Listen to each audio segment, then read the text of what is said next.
student, welcome to Biosphere. Dive into the science of life. I am your biological educator Jitu sir. तो आज की video में हम लोग कवर करने वाले हैं सब टॉपिक रेगुलेशन ऑफ किडनी, जो कि यूनिट एक्सक्रीटरी प्रोडक्ट अंदर एलिवेशन में आता है. ठीक है, तो let's deep dive into the topic. तो अभी हम लोग देखेंगे किडनी का जो फंक्शन है वो कैसे रेगुलेट होता है. ठीक है, तो जो फंक्शन है, किडनी फंक्शन है, ये 3 टाइप से रेगुलेट मेनली होता है. ठीक है, 3 टाइप्स. कैसे कैसे रेगुलेट होता है?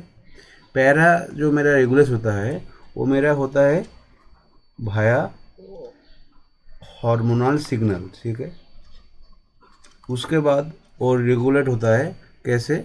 भाया न्यूरल इनपुट.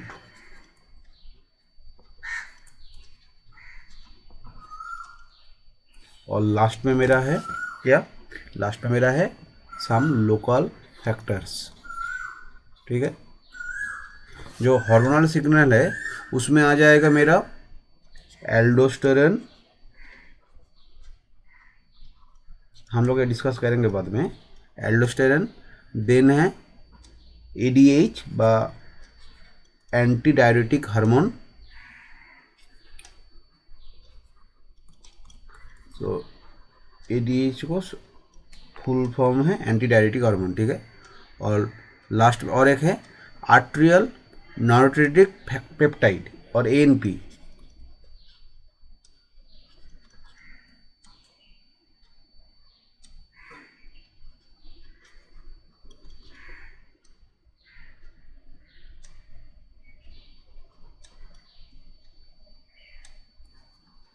ठीक है, दैट इज एएनपी.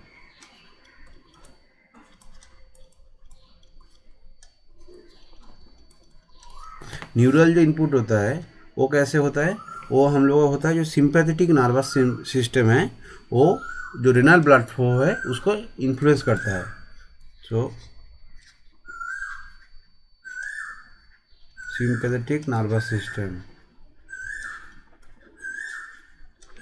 ठीक है, और लोकल फैक्टर में क्या क्या आएगा? लोकल फैक्टर में आ जाएगा इंटरनल प्रेशर, जो है इंटरनल प्रेशर. उसके बाद मेरा आएगा जैसे पीएच.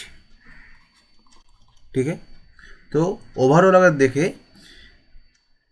ये तीनों चीज़ हमारा किडनी का जो फंक्शन है उसको रेगुलेट करता है. ठीक है, और ऐसे इससे क्या होता है, हम लोगों का जो यूरिन प्रोडक्शन है, इलेक्ट्रोलाइट बैलेंस से पूरा प्रेशर है, पूरा इससे ओवरऑल मेंटेन होता है. तो अल्टीमेटली इस तीनों फंक्शन से मेरा क्या होगा? मेरा यूरिन जो प्रोडक्शन होता है, फिर इलेक्ट्रोलाइट का जो बैलेंस है,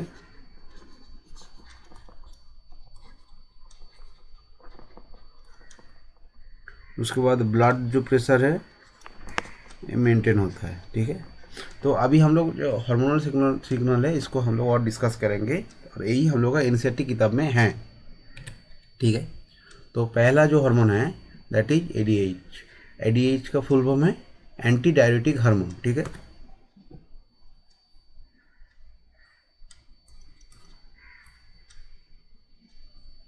अच्छा, एडीएच रिलीज कैसे होता है? ठीक है, एडीएच रिलीज होता है कहाँ से?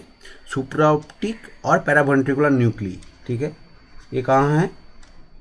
Supraoptic and paraventricular nuclei that is present in our hypothalamus. ठीक है, ठीक है, हाइपोथैलेमस में प्रेजेंट रहता है, लेकिन वहाँ पे स्टोर नहीं रहता है. स्टोर कहाँ रहता है?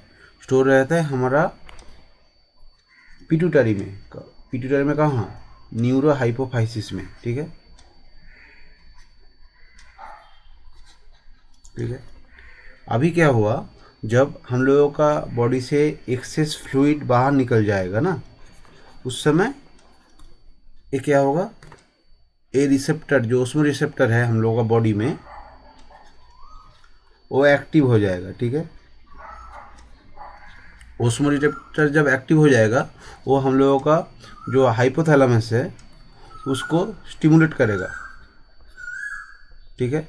हाइपोथैलेमस को स्टिमुलेट करेगा और हाइपोथैलेमस को जब स्टिमुलेट करेगा तब क्या होगा, हमारा जो न्यूरो हाइपोफाइसिस जो है वहाँ से मेरा एडीएच सिक्रेशन हो, ठीक है। एडीएच का और एक नाम है, वो है भासोप्रेसिन, ठीक है। तो एडीएच और भासोप्रेसिन दोनों ही सेम है, ठीक है।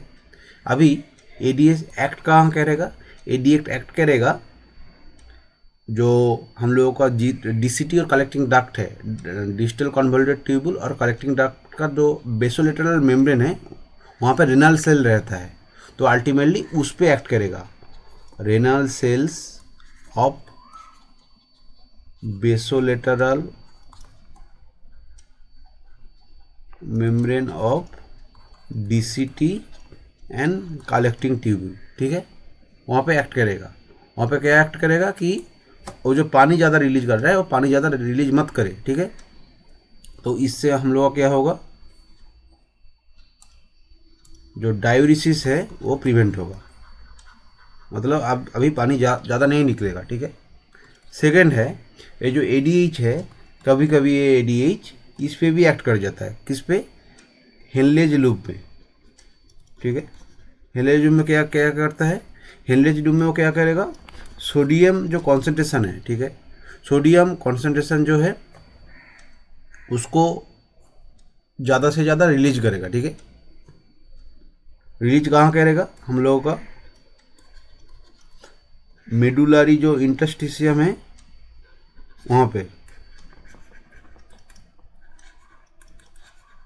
ठीक है, इंटरस्टिशियम रिलीज करेगा। उससे क्या होगा, हम लोग का जो ओस्मोटिक ग्रेडियंट है वो भी हाई होगा। अगर वो भी हाई होगा तो क्या होगा, जो पानी है वो कलेक्टिंग ट्यूबवेल से ज़्यादा निकल पाएगा, ठीक है। अच्छा, एडीएच का और भी एक फंक्शन है। एडीएच कभी कभी देखो, मतलब यहाँ पे मैं एडीएच का 3 फंक्शन दिख रहा हूँ। एक फंक्शन ये है 2 और 3 जो फंक्शन है वो क्या करेगा, एडीएच किडनी में, ठीक है, जो ब्लड वेसल है इसको कॉन्स्ट्रिक्ट कर देगा, कॉन्स्ट्रिक्ट ब्लड वेसल, ठीक है। ब्लड वेसल कॉन्स्टिट्यूट होगा तो हम लोगों का जो ब्लड प्रेशर है, देखो नॉर्मली सोचो, अगर जो ब्लड वेसल है वो छोटा हो जाएगा, मतलब उसका थिकनेस नहीं, मतलब उसका जो, हाँ, थिकनेस ही अगर कम हो जाएगा तब क्या होगा, जो ब्लड प्रेशर है पहले जो जा रहा था अभी वो इंक्रीज हो जाएगा। तो अगर ब्लड प्रेशर इंक्रीज होगा तो अल्टीमेटली जो ग्लोमेरुलर फिल्ट्रेशन रेट है वो इंक्रीज हो जाएगा, ठीक है। अभी ज़्यादा से ज़्यादा वो फिल्टर कर पाएगा, ठीक है, समझ में आया। तो ये एडीएस का टोटल फंक्शन है। एडीएस के बाद हम लोग चले जाते हैं अभी जेजीए, और दैट इज जुक्स्ट्रा ग्लोमेरुलस एपरेटस, ठीक है। ये भी कम करता है, क्या ये एक रेगुलेटरी रोल प्ले करता है हम लोगों का।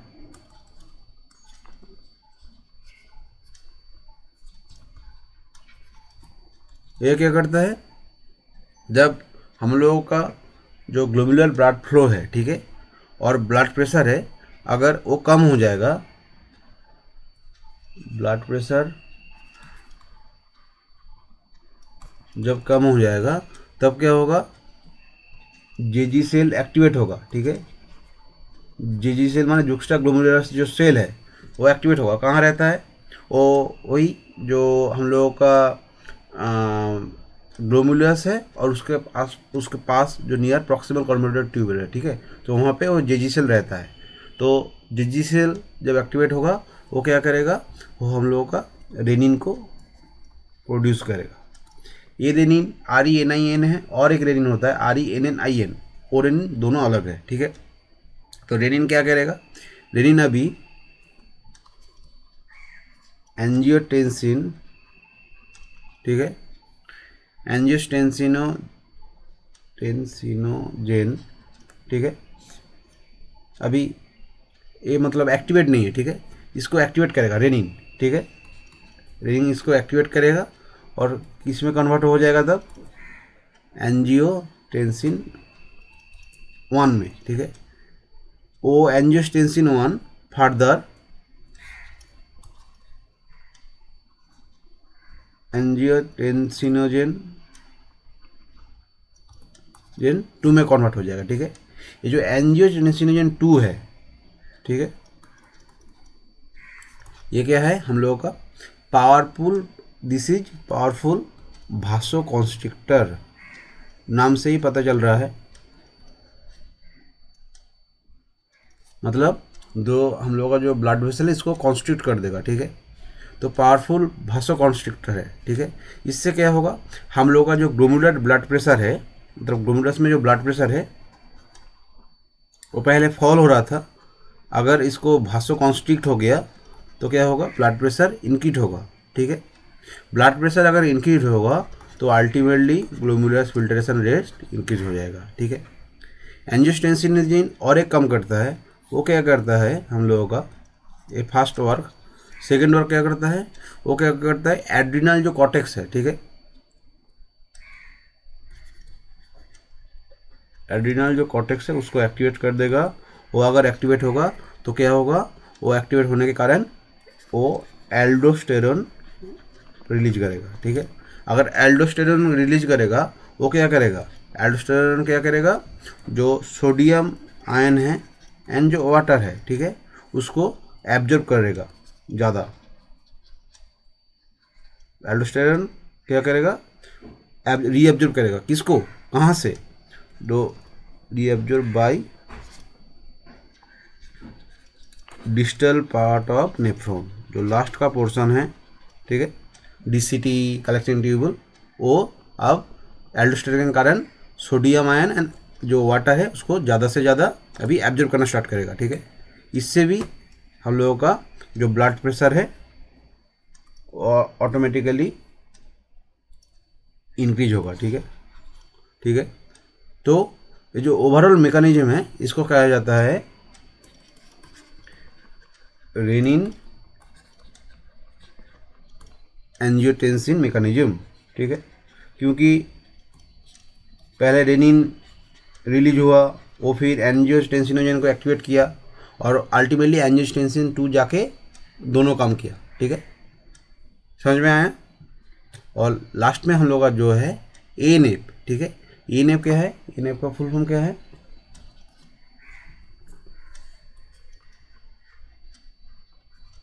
आर्ट्रियल नाट्रियूरेटिक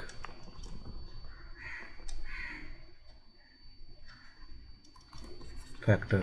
ठीक है, ये है हम लोग का एएनएफ का फुल फॉर्म। ठीक है, ये कहाँ से रिलीज होता है, नाम से ही पता चल रहा है, release by atria of heart और हार्ट। ठीक है, वहाँ से रिलीज होता है। ठीक है, ये क्या करता है, ये है हम एक्चुअली भासोडायलेशन करता है।